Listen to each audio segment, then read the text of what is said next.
Hi, ಇವತ್ತು ನಾನು veg fried rice ಮಾಡೋದು ತೋರಿಸ್ಕೊಡ್ತಾ ಇದ್ದೀನಿ. ಫಸ್ಟು ಒಂದು ಬಾಣಲಿಲಿ ಎಣ್ಣೆ ಕಾದ್ಮೇಲೆ ಸಾಸಿವೆ, ಜೀರಿಗೆ, ಹಸಿಮೆಣ್ಸಿನ್ಕಾಯಿ ಹಾಕ್ಕೋಬೇಕು. ಆಮೇಲೆ ಕರ್ಬೇವಿನ ಸೊಪ್ಪು ಹಾಕ್ಕೊಂಡೆ.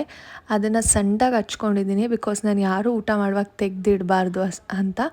ಆಮೇಲೆ ಈರುಳ್ಳಿ ಹಾಕ್ಕೊಂಡು ಫ್ರೈ ಮಾಡ್ಕೋತಾ ಇದ್ದೀನಿ. ಈರುಳ್ಳಿ ಎಲ್ಲ ಫ್ರೈ ಆದಮೇಲೆ ಶುಂಠಿ ಬೆಳ್ಳುಳ್ಳಿ ಪೇಸ್ಟ್ ಹಾಕ್ಕೊಂಡೆ.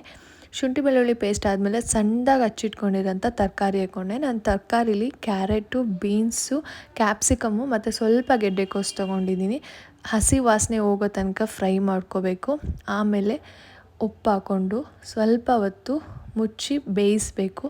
ಬೇಯಿಸಿ ಆದಮೇಲೆ ಧನಿಯಾ ಪುಡಿ, ಚಿಲ್ಲಿ ಪೌಡರ್ ಹಾಕ್ಕೋಬೇಕು. ಅದು ಸ್ವಲ್ಪ ಹಾಕ್ಕೊಂಡ್ರೂ ಸಾಕು, ಮೆಣಸಿನ್ಕಾಯಿ ಹಾಕಿರೋದ್ರಿಂದ. ಅಥವಾ ಸ್ಕಿಪ್ ಮಾಡ್ಬೋದು. ಸ್ವಲ್ಪ ಗರಂ ಮಸಾಲ, ಸ್ವಲ್ಪ ಪೆಪ್ಪರ್ ಪೌಡರ್ ಎಲ್ಲ ಹಾಕಿ ನೀಟಾಗಿ ಮಿಕ್ಸ್ ಮಾಡ್ಕೋಬೇಕು. ಆದಮೇಲೆ ಸ್ವಲ್ಪ ನೀರು ಹಾಕ್ಕೋಬೇಕು. ನೀರು ಹಾಕೋದ್ರಿಂದ ಸ್ವಲ್ಪ ಚೆನ್ನಾಗಿ ಫ್ರೈ ಆಗುತ್ತೆ ತರಕಾರಿಗಳು. ಆಮೇಲೆ ಮಿಕ್ಸ್ ಮಾಡಿ ಚೆನ್ನಾಗಿ ಅದನ್ನು ಸ್ವಲ್ಪ ಹೊತ್ತು ಕ್ಲೋಸ್ ಮಾಡಿ ಬಿಡಬೇಕು. ಕ್ಲೋಸ್ ಮಾಡಿ ಬಿಡೋದ್ರಿಂದ ಚೆನ್ನಾಗಿ ತರಕಾರಿ ಎಲ್ಲ ಬೇಯುತ್ತೆ. ಆದಮೇಲೆ ರೈಸ್ಗೆ ಕಲಿಸ್ಕೊಂಡು ತಿನ್ಬೋದು. ತುಂಬ ಚೆನ್ನಾಗಿರುತ್ತೆ. ಟ್ರೈ ಮಾಡಿ. ಯಾವುದಾದ್ರೂ ರೆಸಿಪಿ ಬೇಕಂದರೆ ಕಮೆಂಟ್ ಮಾಡಿ.